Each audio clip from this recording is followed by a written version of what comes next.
All right, for more now, we are joined by Chairperson of Zimbabwe Anti-Sanctions Movement, Rutendo Matinyarere. Thank you so much for your time this afternoon. First, let's get your reaction to this move by the US to firstly terminate the existing sanctions regime against Zimbabwe.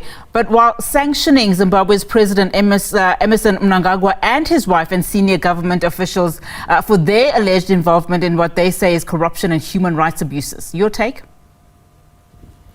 Thank you so much. And I initially thought that you had mischaracterized what had happened, which is the removal of executive order sanctions, which constitute about 93% or 99% of the Zimbabwean sanctions being removed, and 100% of sanctions on the Zimbabwean people, the government of Zimbabwe, and its parastatals and companies being removed. We are absolutely ecstatic about that, because we believe that we played a very big role with the court case that we were having here in South Africa, where we actually had Joe Biden answering to our papers, and we were going to challenge his application for immunity to DIRCO and ask him to answer to the illegal sanctions that he's got on Zimbabwe, that he forces South African companies to implement. The fact that those sanctions have been removed is a very great thing. And when we look at these new sets of sanctions, the Magnitsky Act, we believe that this was just a way for the Americans to save face. They have instituted sanctions on Zimbabwe for 23 years, sanctions that were actually impacting civilians, and now they've removed them, and we believe that they were coerced to remove them. But just as a superpower, they couldn't just remove the sanctions. They had to maintain the facade of dealing with human rights violations, or at least what they allege are human rights violations. But what we are all asking is, we've got a lady called Sandra Mpunga, one of the billionairesses of Zimbabwe, a black woman, built a business with her husband to become the biggest fuel supplier in Zimbabwe. They've also got a number of other businesses and shareholdings in banks.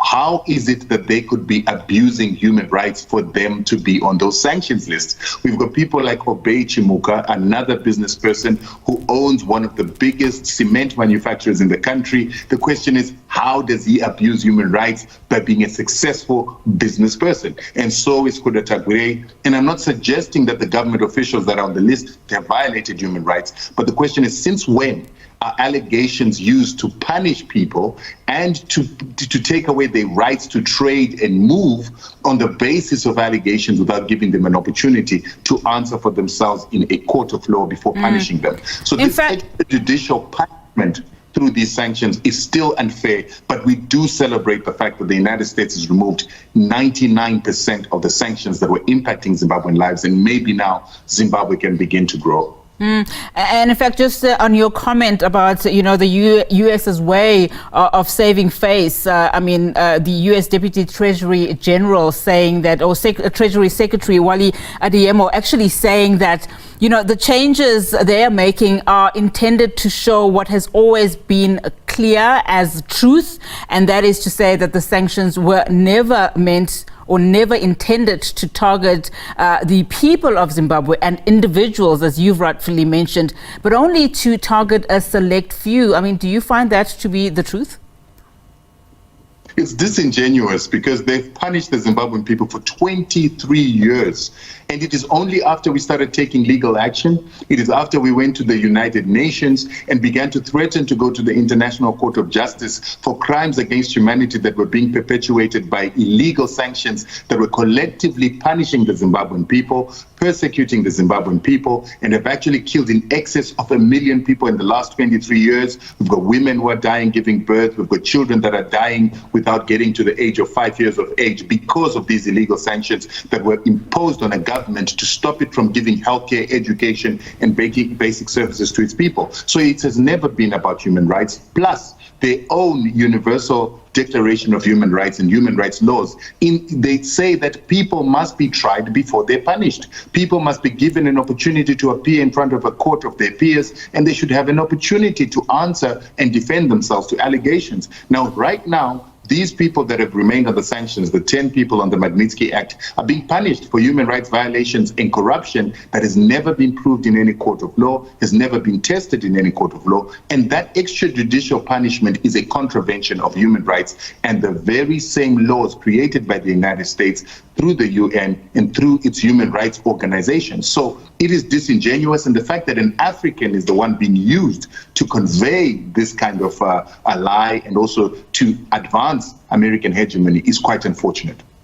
Now, your organization was created, with the very objective of combating what you call Western imperialism. I mean, by promoting African unity, etc. Are you then hopeful, that this latest development that we'll see other countries, soon following suit, and of course these sanctions and restrictions being lifted by the US?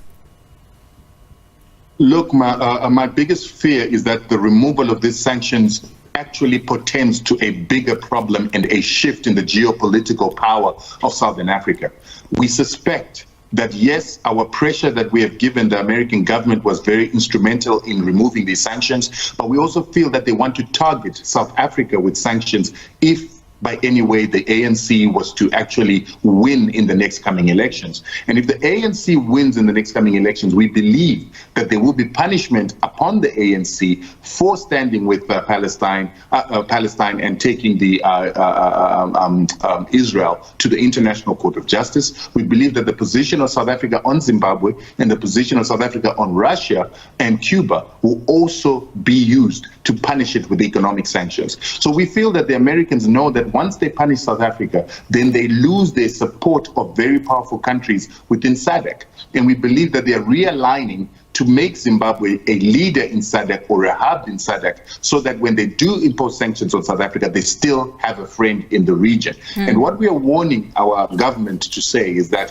when this happens and capital wants to come to Zimbabwe, investors from South Africa, white capital wants to come to Zimbabwe, we expect our government to be circumspect of understanding imperialism and how it is being utilized through private capital, and make sure that they do not realign with a Western trajectory that could put us at loggerheads with countries like South Africa and actually become beneficiaries of the isolation of South Africa through economic sanctions. I believe that in this region, it will stand together, South Africa, Zimbabwe, irrespective of the benefits that Zimbabwe might be offered by coming investment. We must continue to stand together to fight imperialism, because this imperialism is the problem in the region. And we need to also turn countries like Zambia that seem to have given in to this Western imperialism and have become a conduit for allowing AFRICOM and the placement of American special forces and soldiers on SADC soil. We don't need that. We need peace in this region.